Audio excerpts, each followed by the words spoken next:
Welcome everybody to the January 2014 meeting of the Mississippi PowerShell User Group.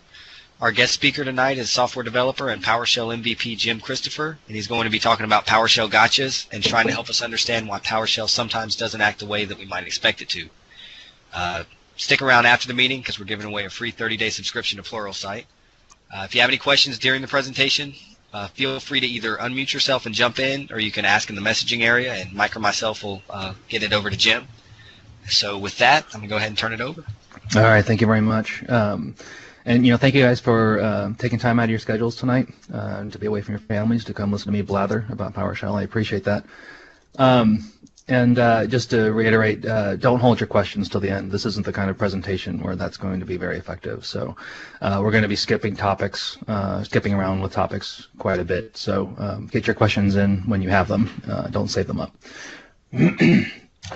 So let me introduce myself. My name is Jim Christopher, and I run a very small software shop in Charlotte, North Carolina, named Code Owls LLC. And if you'd like to learn more about Code Owls and what we do, you can visit the website URL on your screen right now. Just to give you an idea, automation is our bread and butter. So we do a lot of systems integration and automation of human processes that ends up saving companies a lot of time and money. So, and if you'd like to get a hold of me, there's various ways that you can find me listed on the slide. Jim@codeowls.com is your safest bet. I'm Beefarino on Twitter, and I have a blog at beefycode.com. And finally, if you're a glutton for punishment, you can go to my GitHub public site and look at all of the code that I have up there. There's some pretty useful PowerShell modules up there that you might find interesting. So I know that the Mississippi PowerShell User Group has been bringing in various authors of the PowerShell Deep Dives book. I am one of those authors. The topic tonight is not what I wrote about for the Deep Dive book. So I wrote a chapter on software builds and automating them with a module called Saki. And as sexy as building software is, it surprisingly doesn't make a very good live presentation. It's incredibly boring stuff, but I don't know why I find it so interesting, but I do. So there's this really nice chapter in there. Actually, there's lots of really nice chapters in there, but if you are interested in automating sort of really complex processes with the Saki module, there's a chapter in there that I wrote that you'll find very interesting. All right. The other thing I want to tell you about before I start the presentation proper is this local user group here in Charlotte that I run, or that I help run with the help of Brian Wellhite and a lot of help from scripting wife Teresa Wilson. The Charlotte PowerShell User Group, if you want to learn more about it and what we do, you can go to this URL on your screen, or just search for Charlotte PowerShell on meetup.com. We don't typically do the type of presentation that you're looking at tonight. We don't do sort of the speaker-based content. What we do is run a lot of little scripting games. So people will either bring in problems that they're having at work, and we'll try to get them resolved. Sometimes somebody has something that they really like to show off and get feedback on, that kind of thing. So it's very applied, and we end up writing a lot of scripts while we're in our user group. So it's a real boon. The other thing I want to tell you guys about is that there's an event coming up. It's being sponsored by said user group. In February 8th, next month, Charlotte will be hosting the PowerShell Saturday number 007. I don't know if you guys have heard about this. Mike, I think, I know you were at 002, and it was a blast, and this one's shaping up to be pretty amazing. We've got speakers coming in from as far away as Ottawa to share knowledge with you at their own expense, I might add. But yeah, we have community leader and IT pro Sean Kearney is going to be giving a talk on desired state. Scripting guy Ed Wilson will be there talking about best practices, and you probably recognize a lot of the other names on this list. Ashley McGlone, Active Directory fame. In fact, we have Matt Graber and Chris Campbell are coming in. These guys, at least one of them, I think both of them work on the PoshSec project, and they're going to be giving some demos about reverse engineering and script security. So it's going to be a really amazing day. And just to give you an idea, the sessions are all over the place, right? We have best practices, desired state, Again, we'll be talking about security and forensics, reverse engineering, Active Directory exchange, some commandlets, multi-threading, and creating your own commandlets. So again, lots of content, something for everybody. We highly recommend that if you are even considering about going, to please reserve your spot and find a hotel and come on up. Finally, we'll be running an official Iron Scripter competition during this event. It will be 007 themed. It will be a spy themed Iron Scripter event. And just, I don't know how many of you know this, but when we ran the first official Iron Scripter competition at PowerShell Saturday 002, one of our user group members and her husband made this trophy by hand. So this is actually built out of an old brake drum and like sheet metal, and they laser etched that, the Superman design there on the top, and airbrush the paint and everything else. I mean, they spent a lot of time doing this. The thing weighed like 30 pounds. And anyway, when John Tyler won the Iron Scripter competition, he got to take this home. Well, they're building another one, and so there's going to be another sort of a one-of-a-kind ego prize if you pull off the Iron Scripter competition. So, again, if that kind of thing interests you, by all means, come to the website and learn more about it. And if you're up for coming up, just register, get yourself a seat, and enjoy the show. All right, so now on to the presentation proper. There's one thing I want to point out. You might notice that the slide is branded for a Pluralsight, and the reason for that is because the content that you're going to see tonight was created for a Pluralsight course that I published near the end of last year, and the title of the course is PowerShell Gotchas.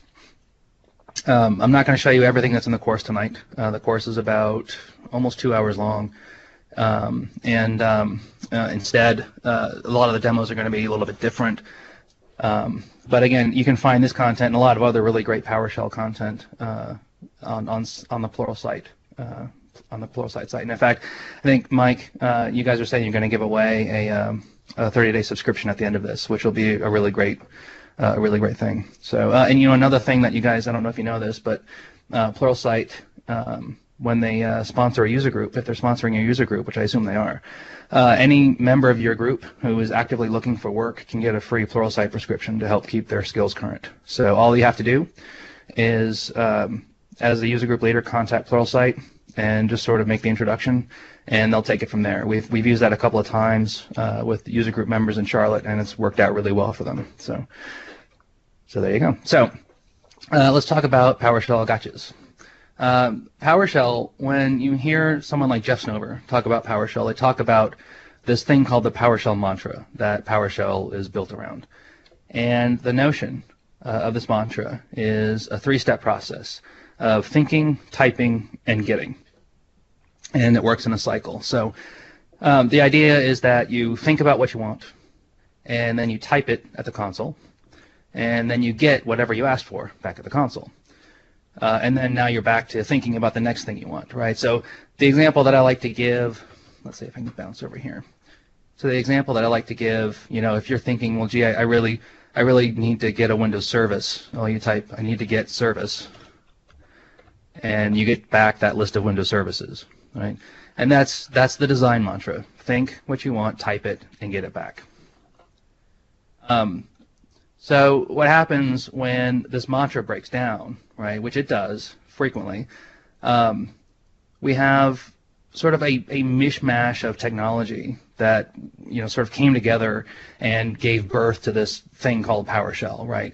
There's a lot of really different concepts in here. It's borrowing like pipelining from Bash and command syntax from old DEX systems and inline help from man pages, and it's just kind of this weird amalgamation of really odd bits of technology. So when we start looking at PowerShell and we start finding edge cases where PowerShell doesn't really behave the way we think it should, we start to think, well, yeah, these things are bugs, right? PowerShell is broken. PowerShell doesn't work. And that really isn't true. That's not what I'm talking about today, I guess I should say. That I'm not talking about bugs inside of PowerShell, right? So if we had a problem with the typing or the getting, that would be a PowerShell bug. That would be an honest-to-God problem inside of PowerShell that you would want to open a connect item for and get it fixed. So a gotcha isn't a bug. A gotcha is a problem with the way you're thinking about PowerShell. So I like to think of learning as happening on sort of a series of rises and plateaus. So when you're working with PowerShell and you sort of level off for a while and your knowledge about PowerShell doesn't really extend because your brain's trying to amalgamate a bunch of new information.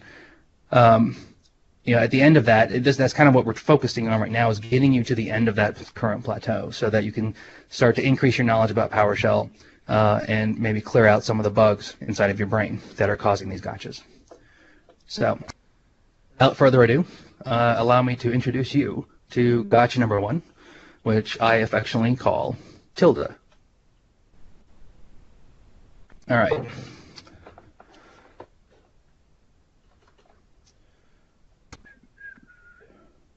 There we go. All right, so if you guys have any problems reading my screen or anything, please let me know. Got the font bumped up quite a bit. Okay, so let's see. Where am I? There we are. All right, so some of you probably know, if you've had experience on Linux, that there's this magic special character inside of PowerShell, and it's the tilde. So if I pass tilde to a command that wants a path in its place, I get back a very specific path, and on the system it's c:\wack users wack beefarino, right? And that is my home folder on Windows. That is where all of my personal things go. So, if I take a look on here, you can see the usual suspects, things like my desktop and my documents and what have you. Now, if you've ever worked on Linux, you probably are familiar with this concept of tilde, and it has a very similar meaning on the Linux systems, and that is it's your home folder. And it doesn't matter where you go in the Linux file system, no matter where you are, if you reference tilde, you'll always end up back at that place, at that safe home folder where all of your stuff lives. Unfortunately, with PowerShell, that's not always the case. So we have this very similar concept of tilde being sort of a reference to a home location inside of PowerShell. The problem is that PowerShell has some very different notions about how these things, about how the file system itself is organized. So on Linux we don't have drives. Everything's mounted under like a root. Well, in PowerShell we have drives, and sometimes drives aren't even file systems, right? So if I can do things like I'll CD over to the HKCU drive, and if I take a look around, you might recognize this place. This is actually the registry inside of Windows. I'm in the HK current user hive inside of the registry. So if I try to reference tilde inside of this HKCU drive, inside of this registry drive, I actually get back an error. It's telling me that, and in fact, it's a great error. This is, it's one of the things I love about PowerShell is they tend to be pretty verbose, and for the most part, the errors are pretty spot on. And in fact, this one says, we can't resolve this. The home location for the provider is not set.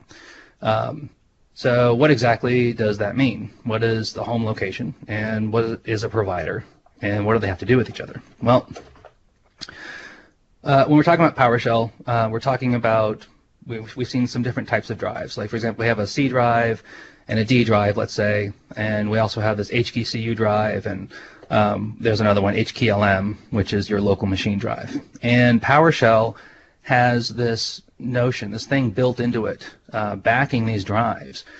So the C and the D drive both share what's known as a provider, and the HKCU and LM drives share a different provider. So C and D are backed by this thing called the file system provider, and HKCU and HKLM are backed by a different provider called the registry provider. And these things, this is like literally one of my favorite features of PowerShell, and I know they're not that popular amongst admins and developers, but I absolutely love providers. I love making them. I love using them. It's interesting. They behave. They let you do some really cool things, right? So, like with the file system provider, I might be able to copy, a file from like the D drive to the C drive. That's something that you should expect to be able to do. But at the same time, they don't provide sort of that myriad of features that you might expect, like being able to copy like a file from C into the registry. Right? That doesn't make any sense, and it doesn't actually allow you to do that. So we have these providers that are backing these drives inside of our PowerShell session. So what does this have to do with tilde and the home location? Well, it turns out that every provider inside of PowerShell gets its own home location. And the way PowerShell references that home location for the provider is with this tilde character. Right. So now think about what you've experienced with Linux, where tilde is a constant. It's always pointing to the same place. Now in PowerShell, tilde is variable. It's almost volatile. It depends where you are inside of the shell, how tilde is going to resolve. So you'll get very different results depending on where you are inside of the shell. And the other thing I wanted to point out, since you can't copy file system paths and registry paths, or you can't share paths between these providers, it means that tilde can never be equal between two providers. So they couldn't absolutely never possibly be the same value between these two providers. I'll turn that back on. All right, so given that, there's one more thing I want to point out about tilde. So it's volatile in the sense that you never really know what tilde is referencing unless you know where you are inside of the shell, which makes it kind of dangerous in some respects. So let's see, if I create a new file here, and let's do something dangerous. If I write a script like remove item, and I want to remove everything from my home directory, and I want to recurse through the entire home directory, and I want to include all my executables. Right? Now this is something that I might actually want to do, right? Because I don't want executables in my home path, I want them in my programs folder. So I'm going to write the script and save it and execute it, and I'll spell the things correctly. How's that sound? And then I'll run this to sort of clear out any temporary executables that I might have built from my software projects or something that I don't really want to stick around inside of my home folder. The only problem is if I go back later, or if I change drives from, say, the C drive to the D drive, or from the C drive to like the registry drive, this script's going to blow up, and that's sort of the best case scenario that I can hope for. The problem is that if you look at the error again down here, it actually tells you you can set this home location. So not only does it vary between drives, but it's settable, which means that a user could set this location to any location that they want. In fact, it tells you how to do it right here. Get PS provider registry home equals path. So in a nutshell, if I break down this pipeline for you, it's basically saying get the provider that's backing the registry, and then set the home property to whatever value I specify here, which I will call HKCU. Let's see. I think software is in there. Let's try that. Right. Well, now that I've actually set the home location for this provider, when I run get item with tilde, it actually returns a value. So this is a problem in many respects. If you are using tilde inside of scripts and you're giving those scripts to other users, you're really not guaranteed that tilde is going to have the effect that you want, unless you can guarantee that you're on the provider that you intend, which in most cases is the file system provider, or you forcibly set tilde to a specific location, because the user can actually change it at their whim. So, that's great. Tilde is dangerous. I hope you agree with me. But what do we do about it? Well, let me go back to the C drive. One of the things that I've started doing, instead of referencing tilde, is to reference this built-in automatic home variable inside of PowerShell. And this home is really the functional equivalent of tilde on Linux. And when I say functional equivalent, I mean tilde on Linux points to your home directory, and that's what $home is doing inside of PowerShell. So it doesn't matter where you go. If I go to the HKCU drive and reference home, it's still pointing to the file system location. So it's a much safer alternative than using tilde. Also, if I use it inside of a script file, I'm also guaranteed that it's not going to suddenly change location to somewhere else, that it's always going to point back to that user's home directory. So that is my recommendation for you. There are some other, there are some alternatives that you can pursue as well.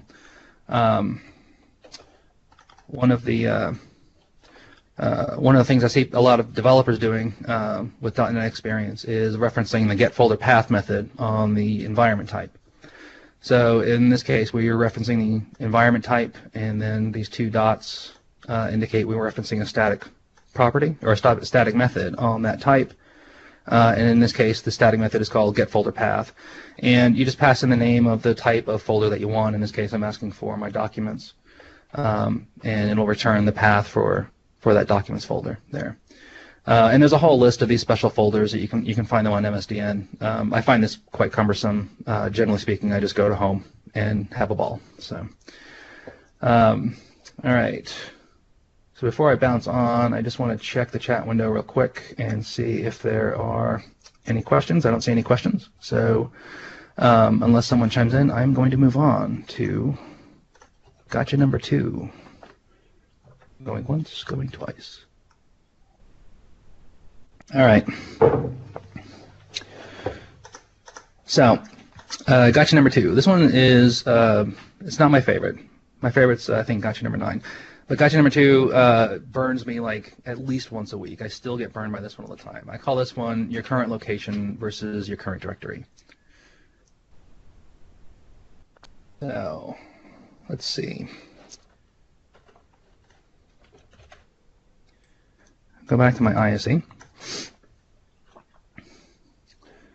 And what I'm going to do is I'm going to cd into my documents folder.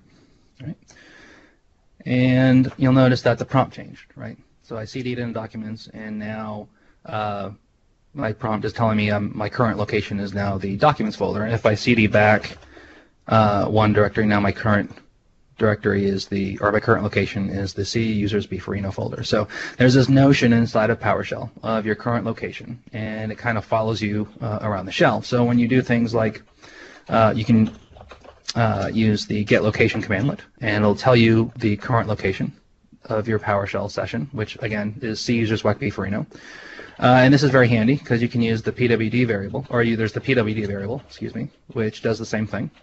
And I like PWD because you can use it inside of strings, and it gets dereferenced appropriately. So, and you can change your location as well. And these are all commandlets that I'm assuming you're familiar with: set location and CD and PWD. So I'm kind of racing through it a little bit. So right now, my current location in my PowerShell session is C whack users whack Beefarino whack documents. All right. So now. Let's see what happens if I create something inside of this documents folder. So I'm going to use the new item commandlet, and we'll call it foo from PowerShell.txt. I want to create a file, and let's set the value to hello. Yeah, I should have capitalized it, I know, but all right. So I use this new item commandlet, and I specified a relative path here. Foo from PowerShell.txt, and I want to create a file with that value, and in response PowerShell has created foo from PowerShell.txt. So if I look inside of my documents folder, I should be able to find this. There it is, foo from PowerShell.txt. So it created the file. It created it right now, and that's what I would expect to happen, right? That we all, if you've done any kind of work with these file commandlets, then you know what to expect. Now, here's the trick, right? Instead of using PowerShell, I'm going to use the .NET framework directly, right? So I'm going to call a static method called writeAllText, which exists on the system.io.file type. And this time I'm going to create foo from .NET.txt. I'll create the string hello again, and I'll execute that. So now nothing was output, right? That file or that method doesn't return any value. So the question then is, where is the file? And the first instinct that you have is that it's in the current directory. So if I look at all my foos inside of the current directory, you'll notice that foo from PowerShell is there, but foo from .NET isn't. Right? So again, the question is, where is that file? Well, let's find out. All right. So when you think of PowerShell, we tend to think of PowerShell as this standalone thing, but actually PowerShell has this notion, right, of its current location. We talked about that. It follows you around the shell as you CD or set location into different areas. But PowerShell at its core is nothing but a Windows process, right? And every Windows process has its own notion of a current directory. So let's break down what happens when we use the new item commandlet to create a file using a relative path inside of PowerShell.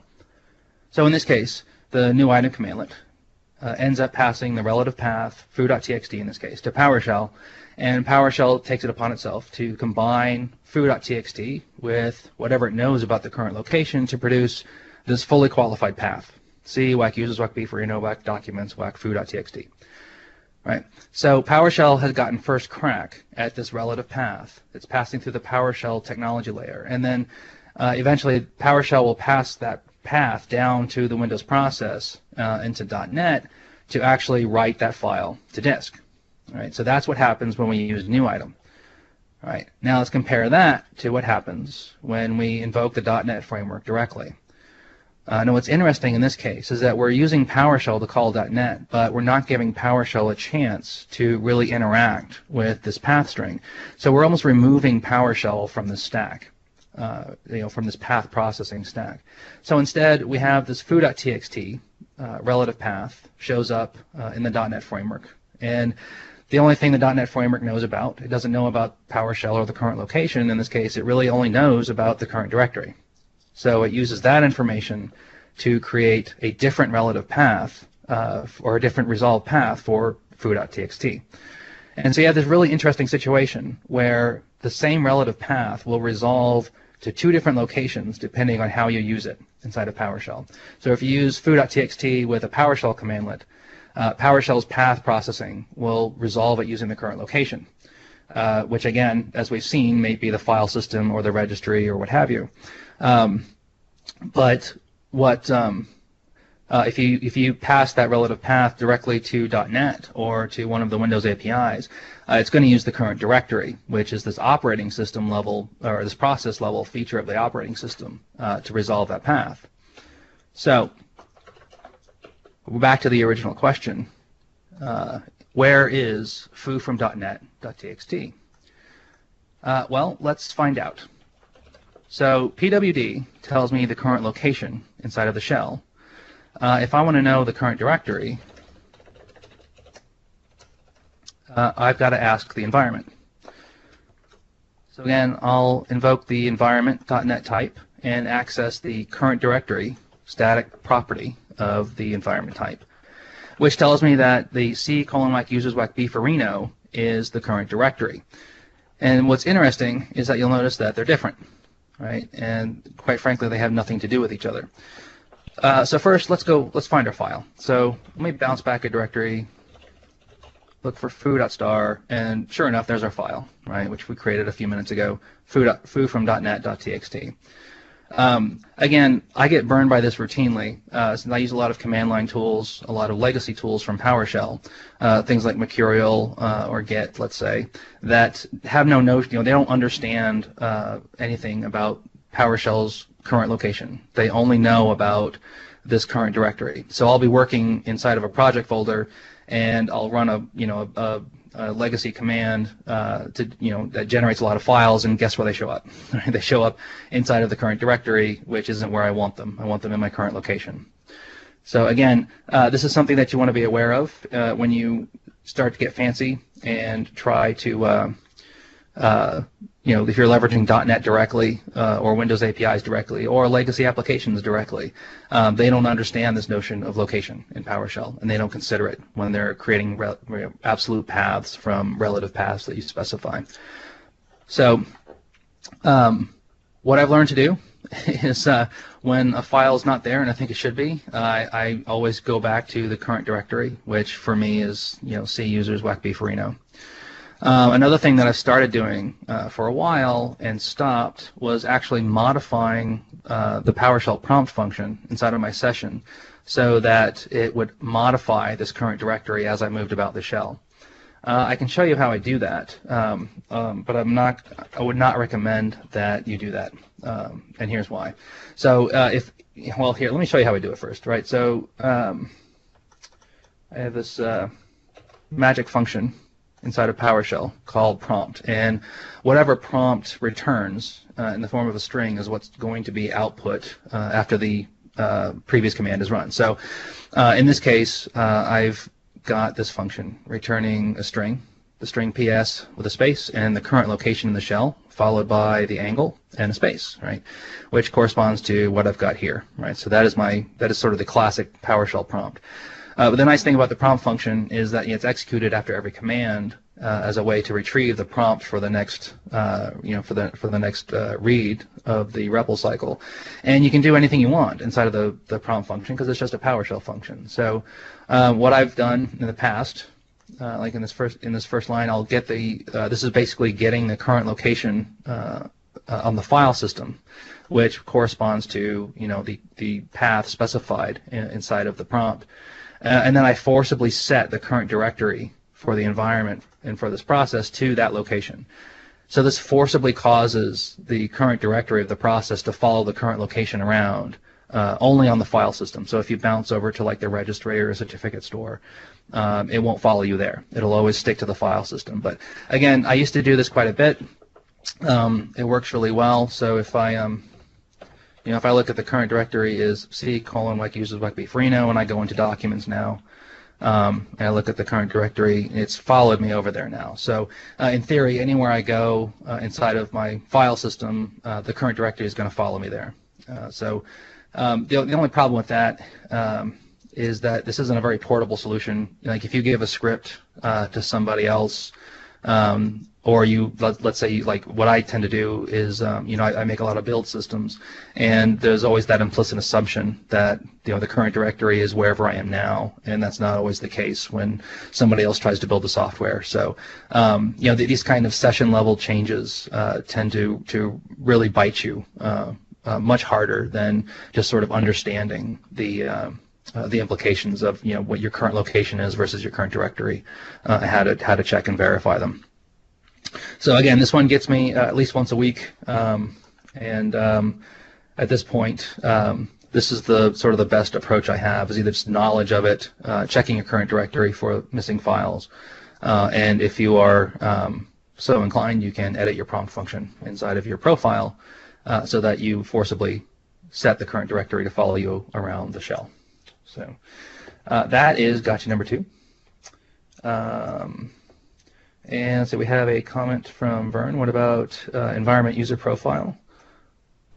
Which I think that was back for gotcha number 1. All right, sorry. Yeah, I just didn't look at the time. Yes, well, that's a good point. I didn't talk about environment user profile, but okay. Well, if there are no questions about gotcha number 2, I'm going to move on to gotcha number 3. All right, gotcha number 3. I call this one expressing yourself in an argument. And a little sidebar here. I give these gotchas cute little names, and it's not to be funny or anything like that.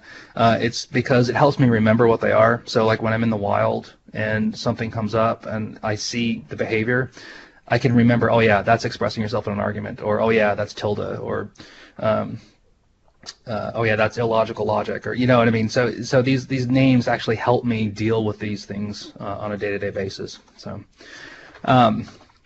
let's look at this one. This is a fun one. All right.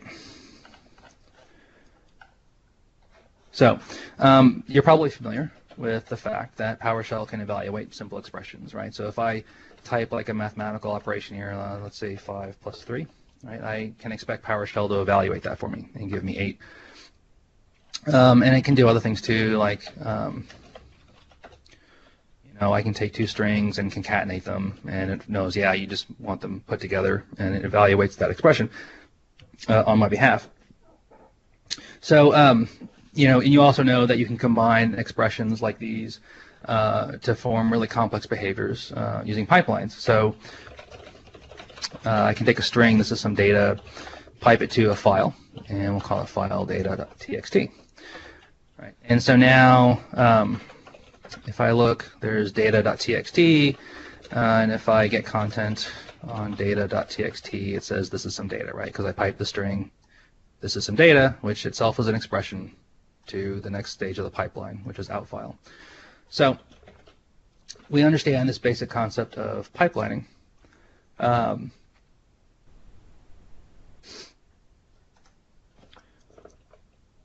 Now here's the trick, right? So if I take an expression like 5 plus 3 again, and I want to pipe that to out file, let's put it back in data. And I look at the content.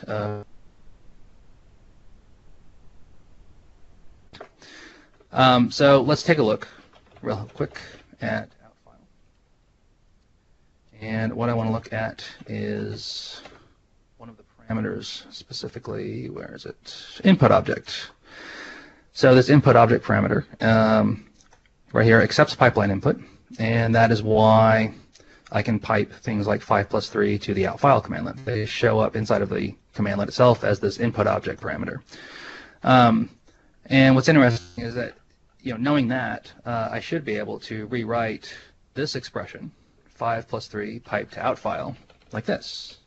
Out file data.txt, the input object is 5 plus 3. Now, when I look at the content of data.txt, sort of the magic question is, what is the content of that file? And the content of that file is now the string 5 plus 3. So the question is why? Why is it that this first syntax of pipelining evaluates the expression first, and the second syntax of actually expressing having the expression inside of an argument to out file, which is technically the same argument. We're just providing the information in a different way, results in a completely different evaluation of that expression. So let's look at the first case, right? So if we have an expression that we're piping to out file, we have two pipeline segments, and we have the 1 plus 1, or the expression itself, and then the out file. And out file has a single parameter, in this case, the file path that we're going to output. So the order of operations here, pipelines evaluate from left to right, and 1 plus 1 is evaluated, and the result of that expression 2 is piped to out file. So the input to out file, that expression has already been evaluated. By the time out file sees it, the number 2 is written to the file. So let's look at the other case, where we have just a single command, out file, where we have two parameters now, the file path, which is the same as before, and now we're specifying the input object as this expression 1.1. Well, the problem is by the time PowerShell is actually executing this command and looking for parameter values, it's past the point of evaluating expressions. That happens much earlier in the order of operations. So when PowerShell sees this input object equals 1.1, it's actually trying to help you out and say, oh, obviously you want that to be a string. So I'm going to make that a string and write that to the file. And that is why, at this point, when we look at data.txt, we have the textual representation of that expression rather than the evaluated expression itself. Now the solution to this, again, this is not rocket science, and I'm sure that everyone watching has a really good idea of how to solve this problem. But the very simple solution is to simply use parentheses around your expressions inside of parameters to force PowerShell to find them first before it starts evaluating commandlets. It'll evaluate those expressions, replace the expression, or replace the parameter value with the evaluated expression, at which point the command will behave the way you expect.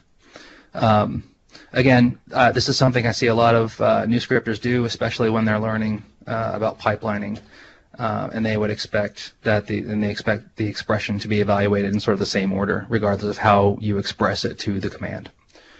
So that, gentlemen and ladies, is gotcha number 3. And I see no questions in the chat room, so I am going to move on. All right, I'm skipping gotcha number 4. If you want to know about gotcha number 4, you can watch the course, or you can come to PowerShell Saturday, and I will show it to you then. But gotcha number 5 is a fun one. I call this one iterating nothing. And this one is very strange. All right, let me find the demo real quick. There we go. All right. So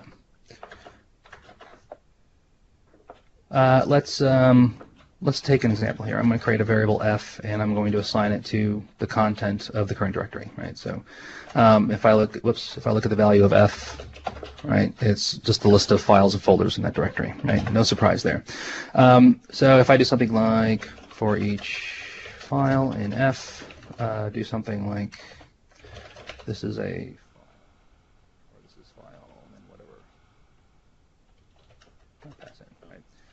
So again, this expression using the for each statement. For each file inside of that collection f, just dump the string, this is file, right?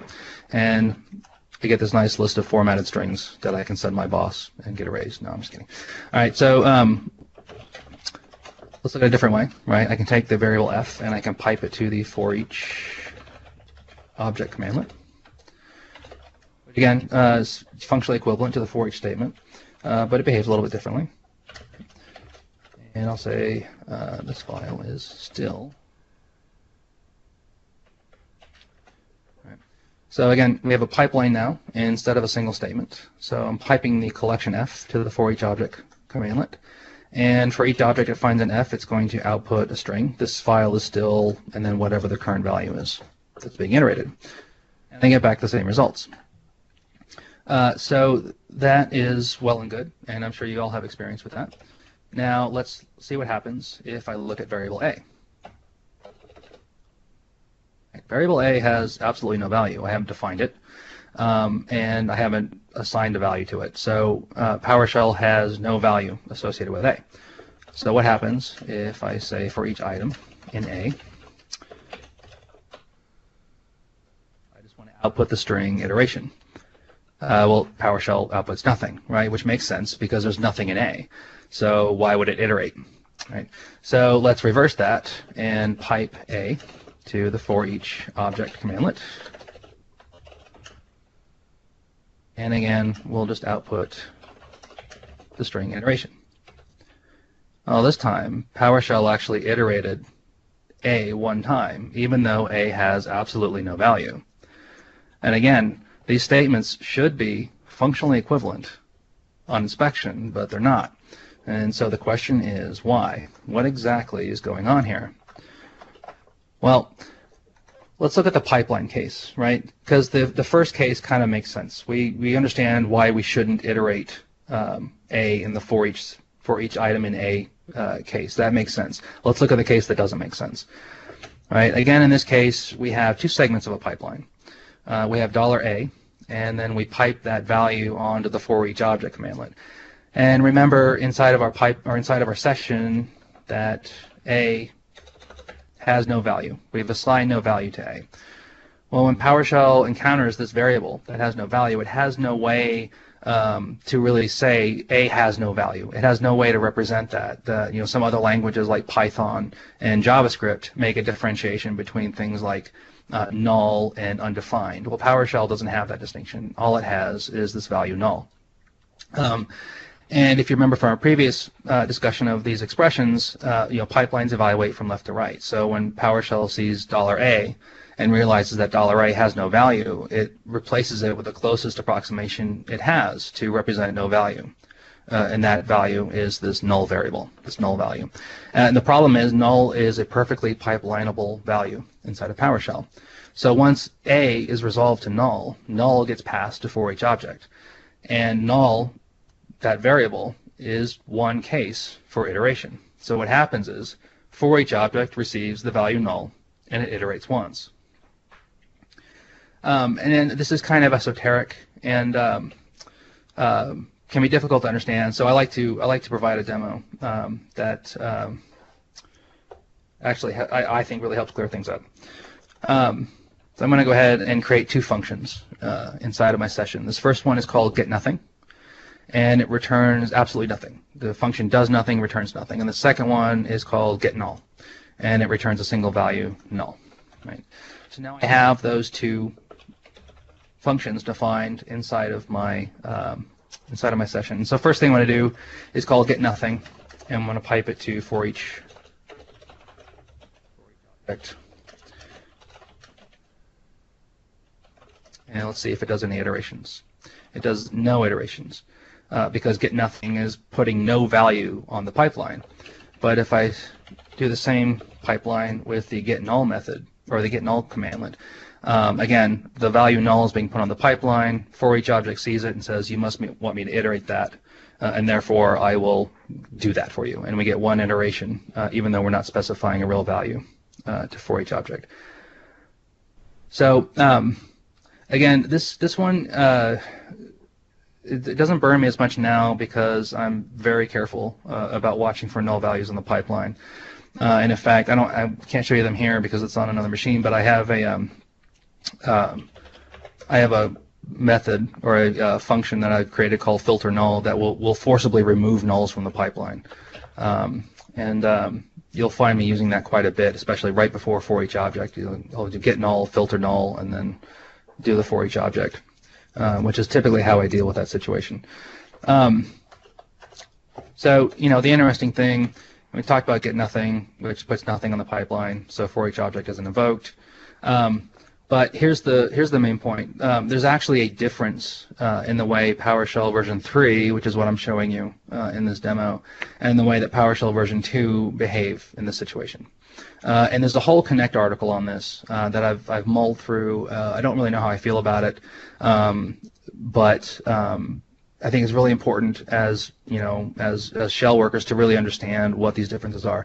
So I have this handy chart that I'm going to show you who exactly iterates nulls. Well, in PowerShell version 2, the behavior is actually consistent. The for each statement and the for each object commandlet will both iterate null one time.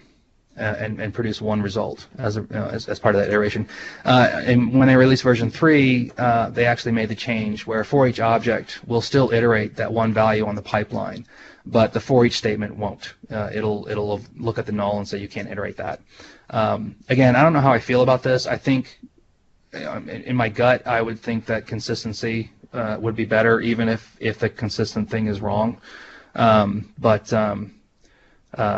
Like I said, there's a whole Connect article on that. If you search for each and null in the PowerShell section, it's a really long read, and you can knock yourself out. All right, I believe that is it for gotcha number 5. So unless there's any questions, all right. So we're making good time. We're on gotcha number 6. I think there's 2 or 3 more. Let's see.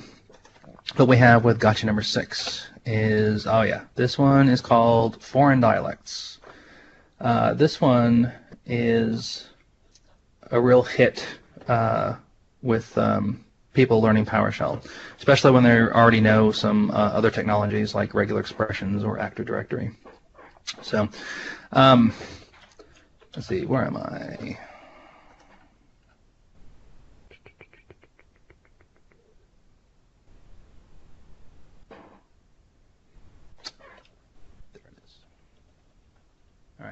So I have this folder named dialects, and inside of this folder I have a bunch of just junk files that I created. And let's say these files contain really important things, right? And they're all named sort of with this convention of, a series of letters, and then a dash, and then a series of numbers, and then the extension .txt. And our job is to reverse that convention. So we'll take each of these files and rename them so that instead of, like in this case, instead of ASDFX-32, it'll be 32-ASDFX. This is not a hard problem. It is the perfect problem to solve using something like regular expressions. So I tend to solve these things in stages. So what I'm going to do is, let's see. So I'm going to search, see if I have any, so I have one file that ends in 99. I'm just going to go ahead and grab that one. I'm going to go ahead and isolate its name. So now I have this string variable that contains the name of one of my files. And I'm going to use this string variable to work out a nice regular expression that I can use to change all the file names for me. So let's see. I can probably do this by inspection, actually. If I take the string variable and let's match, well, I want to take the letters. I want to match the letters first, right? And then I want to match the dash and then the numbers. Right? And if you don't know regular expressions, don't worry. O'Reilly has a really awesome book, and Pluralsight has some really awesome resources to help you learn them. But just real quickly, in a nutshell, this is basically saying find one or more letters between A and Z, capture them, and then find a dash right there, and then find one or more digits, 0 through 9, and then capture those as well. So when I run this regular expression on my string variable, like PowerShell returns true, which means that it's matching those, that regular expression is actually matching the file name. So, and if I look at the matches variable, you can see that it's actually captured the different parts. So it's isolating the tag and the 99. So we have enough information now to actually go through and rename these files. So let's test it out. So if I take the string variable and I run a replace on it, and I'll specify my regular expression, which let's just copy that. Right. And I need to specify a replacement expression. And so you'll notice that inside of the matches, it has two captures here because I use the parentheses. And the first capture is the letters, and the second capture is the numbers. And I want to reverse that. So what I'm going to do is specify use this regular expression replacement syntax $2 and $1, meaning $2, the numbers should come first in my replacement expression, followed by a dash. Followed by the first thing that I found in my regular expression, which is the letters, right?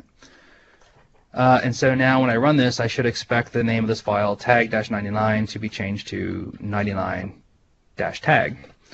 And unfortunately, in this case, what happens is the name of the file is just changed to dash. And the question is why?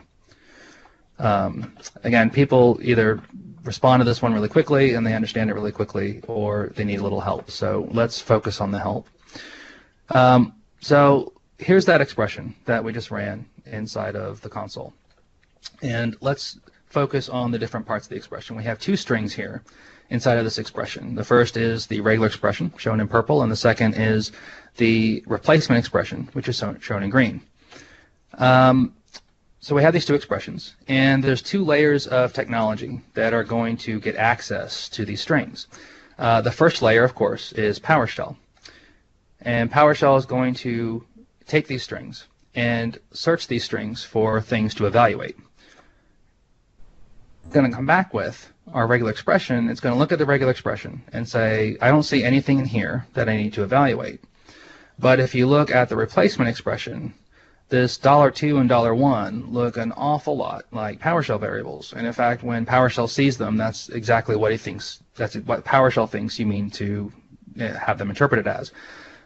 Right? So then when the regular expression library comes in and it receives this replacement expression, there's no hope that this is going to work correctly. Right? So how do we fix it?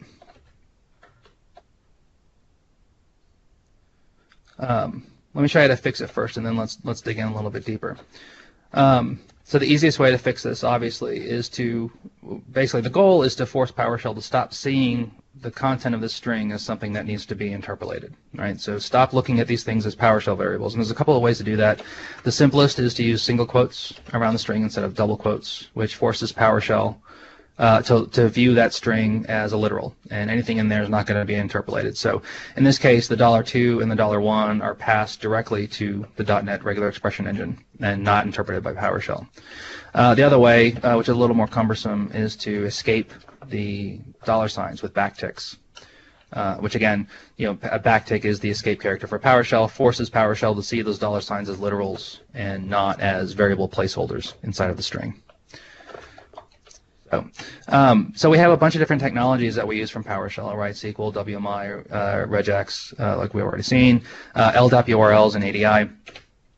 And the important thing to remember is that these are all string-based technologies, right? SQL queries, WMI queries, these things are all expressed as strings, and they all have their own type of convention when it comes to string processing.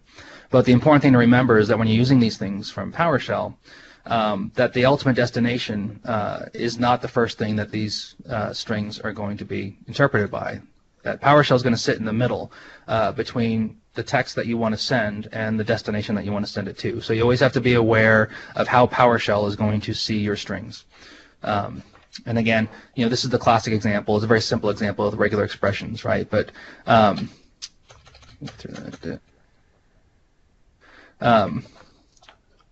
but the other example that comes up quite frequently, at least at my clients, is Active Directory and LDAP URLs. So here's a classic example. This is I can't run the demo in the console because I'm not connected to my domain, but this is basically a valid LDAP name, LDAP URL for one of the organizational units inside of my company. But there's a problem inside of the URL itself. So this / right here isn't meant to be a path delimiter inside of the LDAP URL. It's actually meant to be part of the organizational unit name. So again, when PowerShell sees this, it sees nothing that needs to be done to the string, so it passes it straight to ADSI, which then barfs all over it and says, I don't know how to interpret this. This doesn't exist, right? And the appropriate solution is to escape that backtick, or to escape that / so that ADSI no longer sees it as a path delimiter. Unfortunately, using the PowerShell backtick isn't going to work, right? Because that's the PowerShell escape character. In this case, ADSI will receive the same LDAP URL and it'll throw the same hissy fit. Instead, you have to focus on ADSI as the interpreting technology and use the backwhack as the way to escape that / And again, PowerShell ignores the backwhack, but Active Directory will finally allow you to interpret that URL correctly. So again, the main focus of this gotcha is to remember that there are different technology layers at play here, and you have to understand how the strings you're using to interface with these technologies are being interpreted by those layers in the order that they're being interpreted in. PowerShell will always get first crack, and you've got to make sure that you understand how the string is appearing correctly to the underlying technology once it arrives there. I'm going to check for questions. Nope, no questions. Then allow me to move on to gotcha number 8. Let's see, which one is this? This one is called or and or and. All right. So clear the baffles here a little bit. Let's take a look at this logical expression. Say true or true and false. Right. So if I run this expression, PowerShell will evaluate it. Right? We've already talked about expression evaluation, and PowerShell thinks that this expression is false. And inside of the course itself, and sometimes when I do this demo live, I'll actually pull up JavaScript and Visual Basic and Python and C# and any number of other languages. And all of those languages interpret the same exact expression as evaluating to true. So this is a gotcha. Really, if you are coming from another language like Python or Perl or even VBScript, or if you're a software developer by trade and you're just sort of using PowerShell on a day-to-day basis, this one can really burn you because the way PowerShell is evaluating logical expressions is actually different than most every other language that you've used ever in the history of computer programming languages. So, and ironically, the only other place that I can find that evaluates this expression the same way PowerShell does is the Bash shell on Linux. I don't know if that's why it does it that way, or if it's just a coincidence, but I do find that kind of intriguing. So, the question is why is PowerShell evaluated this way when other languages don't? So let's talk about that a little bit. Well, PowerShell has this notion of operator precedence, and in fact, this is a stack of every operator, or most of the operators that are available inside of PowerShell, and they're listed in the order of how they're evaluated by PowerShell. So I want to focus on this layer right here, and just to be clear, everything that's above this layer in the stack is evaluated first, right? So again, if you look at the very top of the stack, there's the dollar parentheses and the at parentheses, and that's the first thing, that's the first operator that's going to be evaluated inside of an expression. And then if you sort of go all the way down to the bottom of the list, you have the mathematical operators, you know, the equals, plus equals, and those are the last things that are evaluated inside of an expression. And so this stack sort of gives PowerShell and the user sort of a shared understanding of how things are going to be interpreted, right? Which is very important when you start developing very complex expressions. You want to be able to understand exactly what happens and how that's going to be evaluated. All right, so again, higher in the list means earlier precedence, lower in the list means later precedence. So right now, if you look at the highlighted list, we have 3 operators listed there. We have AND, OR, and XOR.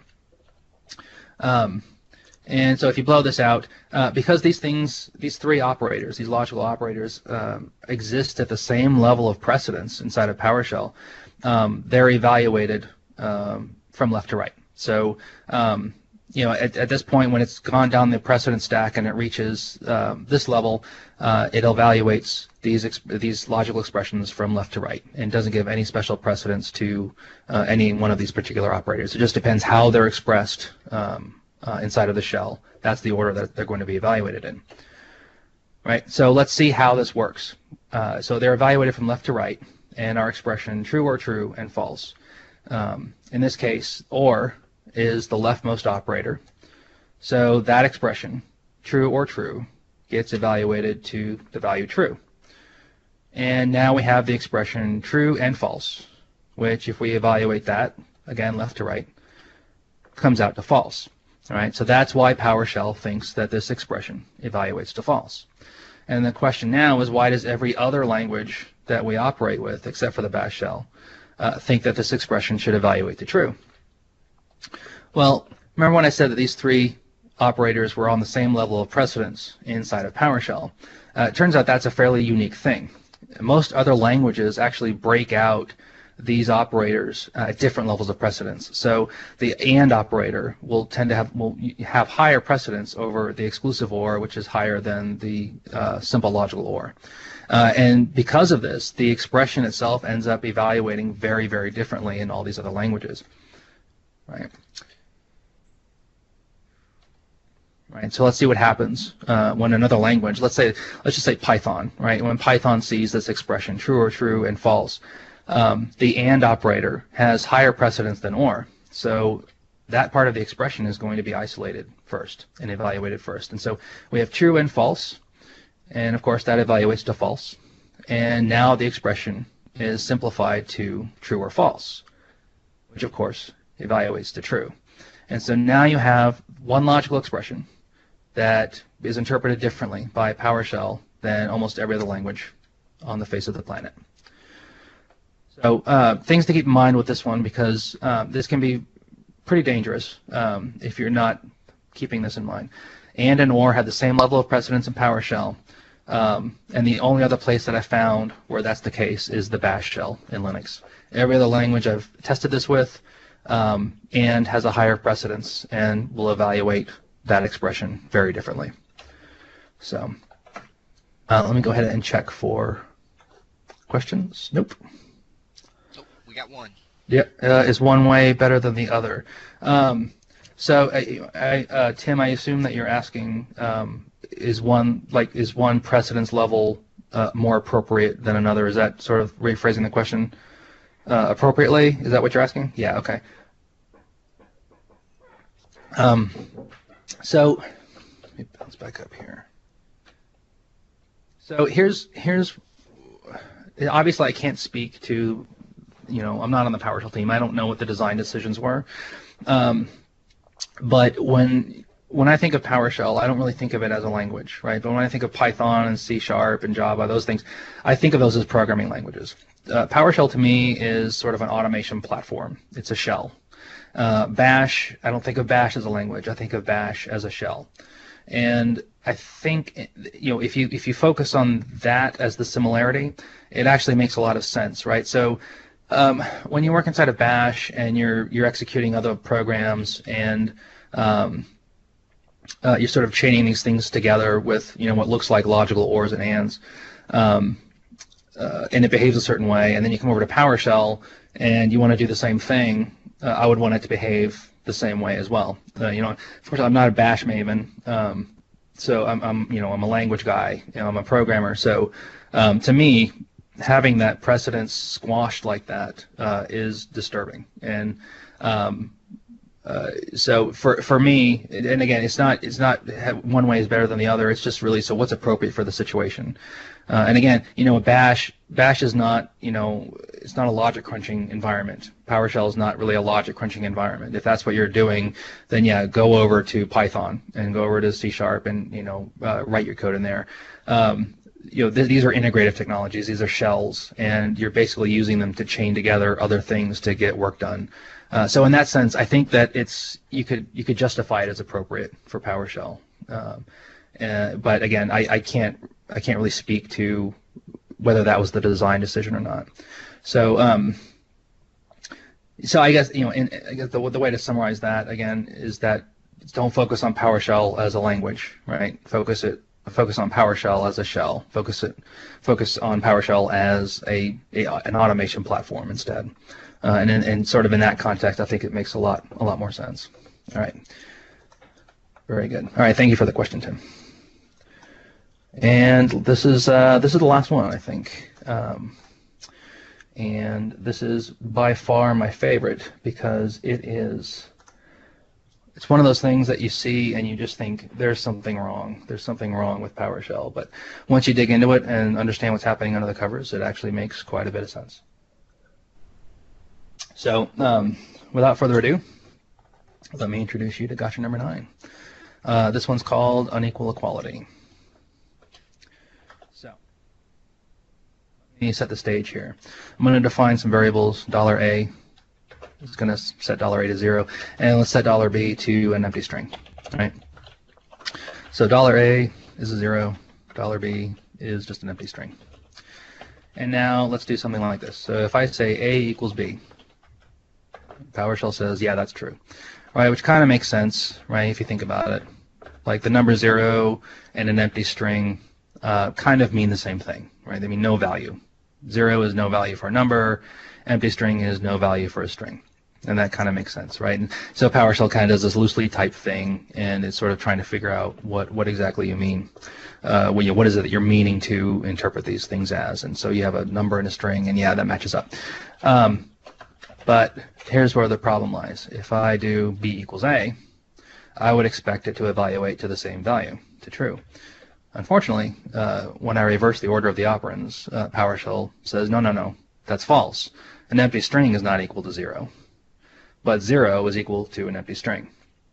And this is kind of where my mind gets blown with this. So this may be the only place in the universe where you can say something like, A equals B does not equal B equals A, and actually have that come out to be true. Like, I cannot imagine a situation ever in logic where A equals B doesn't equal B equals A. And I'm sure there are some, but I just find it kind of hilarious that I can do this in PowerShell, that I can find an expression that makes this logical statement evaluate to true.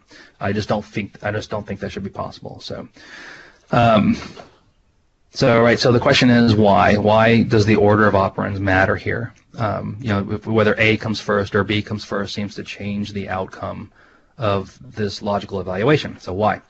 Well, let's dig in. So in the first case, we have A equals B. And remember, PowerShell thinks that this is true.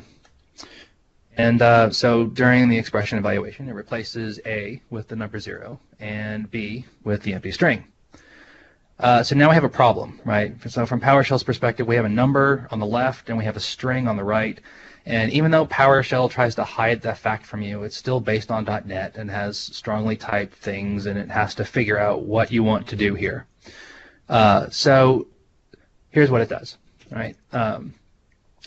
It says, okay, well, the 0 comes first, It's on the left. So obviously that's what you want me to compare the string to.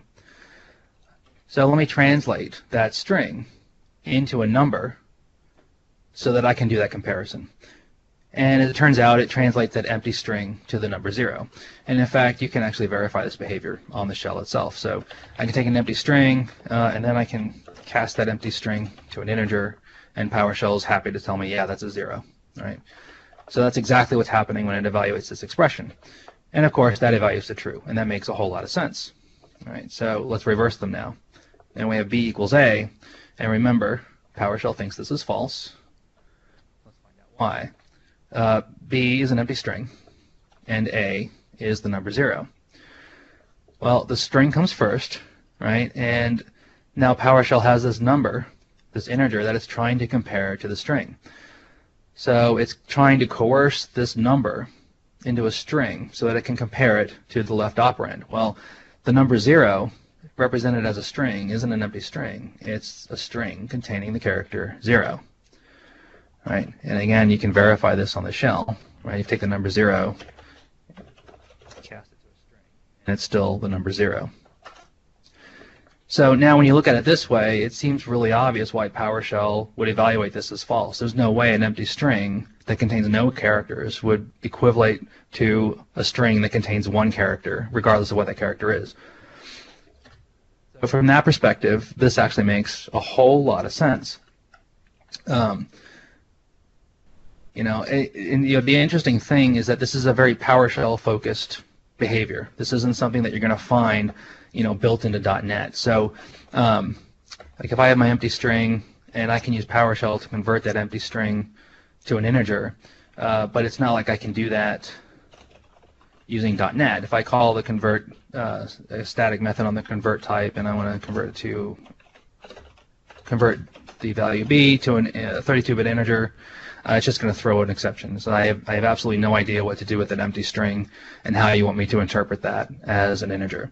So this notion of coercing types for comparison is actually very unique to PowerShell, and it's sort of its way of trying to hide the type details from you. And unfortunately, in this case, it's sort of a glaring example of where that can just blow up in your face, right? So if you have two values, you have to very, very carefully check the order and understand what types are being compared in order to really understand how that logical expression is going to come out.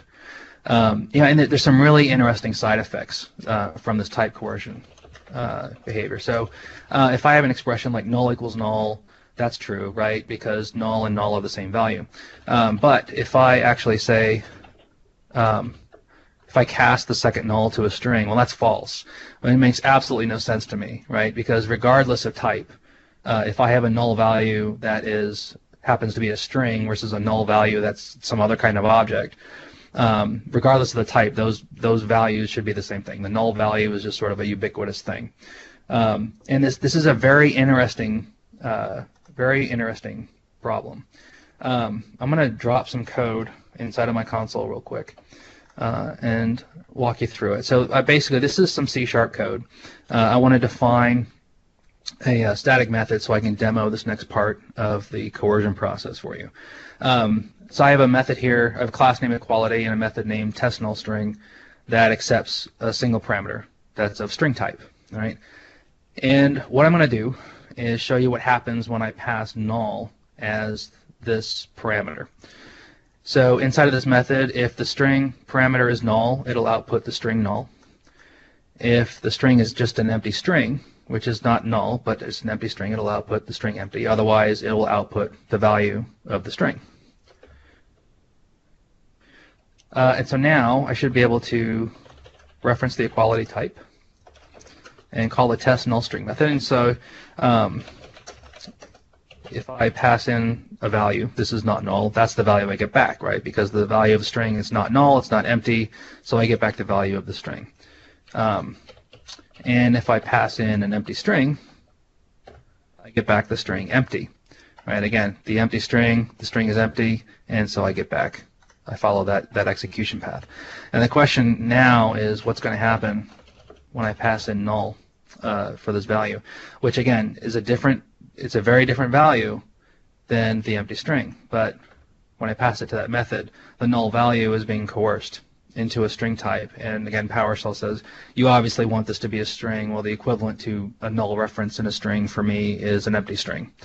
So then we end up not following this path here, which is what I would have expected, and getting back the value null in the string. Instead, we get back the string empty, indicating that the value that was received by the .NET layer was actually an empty string and not the null reference.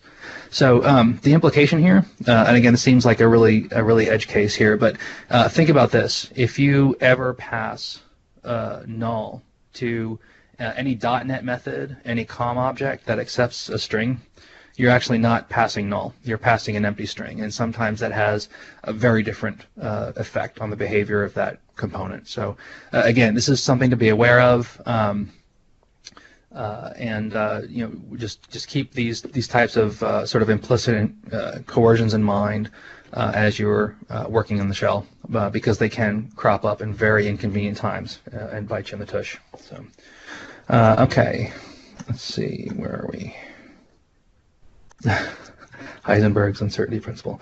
Thank you, Tom. So that is basically the end of the presentation proper. The one thing that I want to bring back up here. Again, I just wanted to mention PowerShell Saturday 007 in Charlotte on February 8th. If you want more information, either go to the website or you can contact me directly, which you can do using any of the information on your screen. So thank you again for having me here. And at this time, if you guys have any questions about the stuff that I've presented here or anything else for that matter, if you want to talk the shell for a little while, I'm more than happy to hang around and answer your questions. So Dave is asking, can you detect these implicit conversions?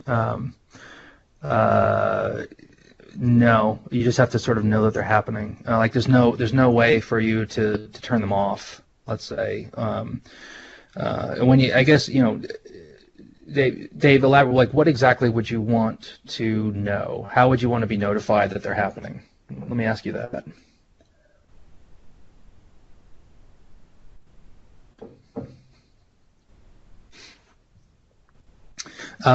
Maybe in the debugger or trace. Yeah, that I don't. There might be. There's a very elaborate tracing system built into PowerShell, like throughout the entire core code base, and there's all these different tracers that you can turn on and off. There might be one for that type conversion thing.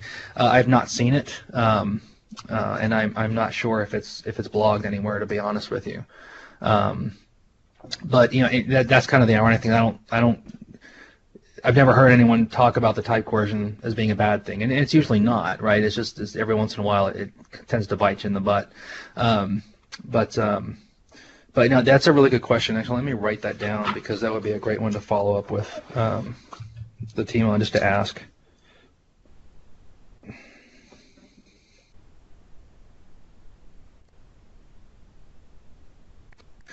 All right. Yeah, you're welcome. Yeah, see, we got Tom. We got Tim getting a burrito. That sounds awesome. I have a date with an IPA after this, actually. So, okay. I don't see any more questions. But like I said, if you guys want to reach out to me after this, you can do so at this email address or on Twitter. I'm always happy to help. So by all means, just reach out and I'll do what I can to solve your shell problems. So at this point, Michael? should I guess I'll stop presenting and give control back to. Yeah, that was an awesome presentation. Thank you, Jim. Yeah, my pleasure. My pleasure, guys.